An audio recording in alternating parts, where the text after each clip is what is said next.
Hi. So I want to share something that happened to me today that reminded me of an insight that I had a few years back and that has been kind of recurring in the last few years. So today I was feeling really, really sad, really bummed out by personal stuff that is happening in my life. And I was trying to distract myself and I was putting some papers in order. And suddenly I opened a drawer and I found this. Are you ready? Bunny ears that light up.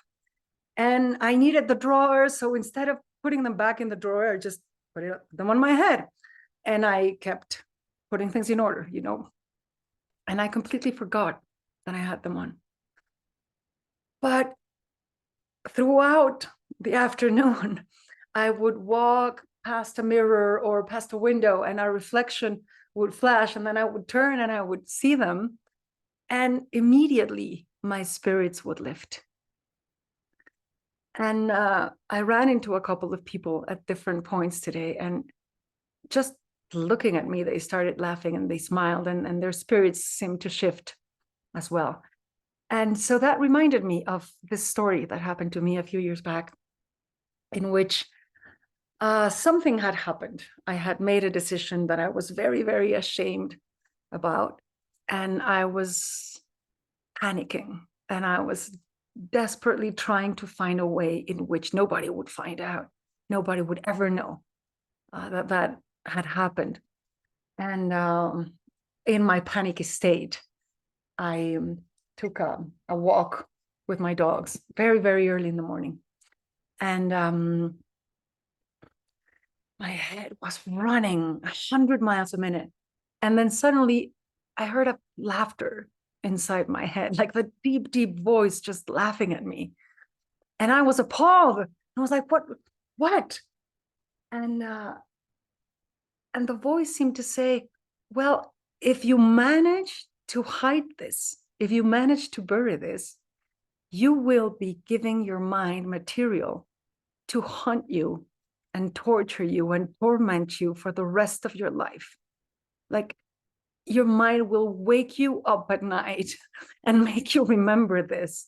And it will haunt you and torment you forever.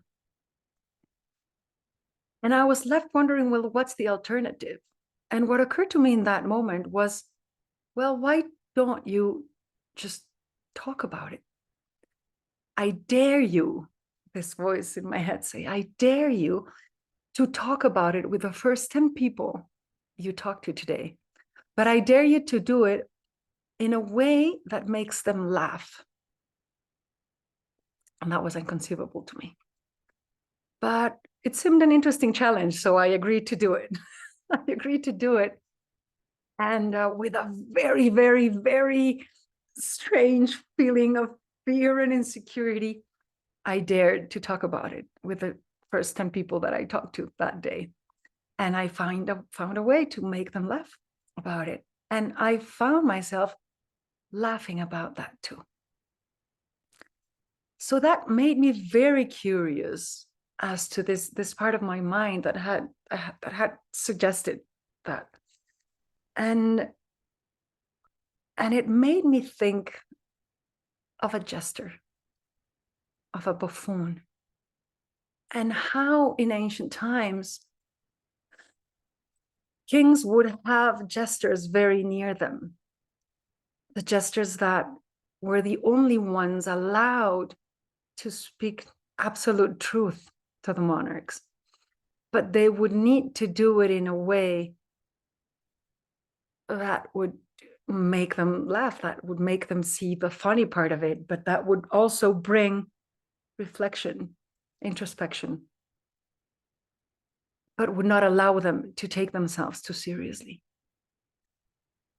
And I have fallen in love with the idea of having my very own private buffoon inside me that laughs at me, that does not allow me to take myself too seriously, and that is always inviting me with a sense of fun and lightness to reconsider and to look for other possibilities.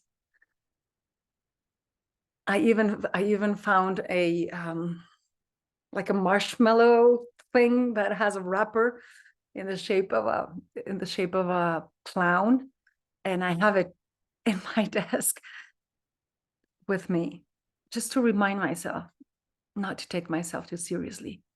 And today, when I found the bunny ears, I was so immensely grateful for that reminder, because I really was having a difficult moment.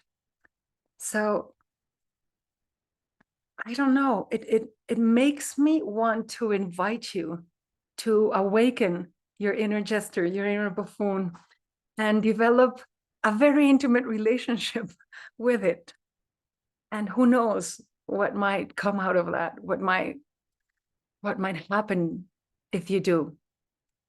But man, I'm excited about the possibilities. I mean, really, think about today's politicians. Shouldn't we bring back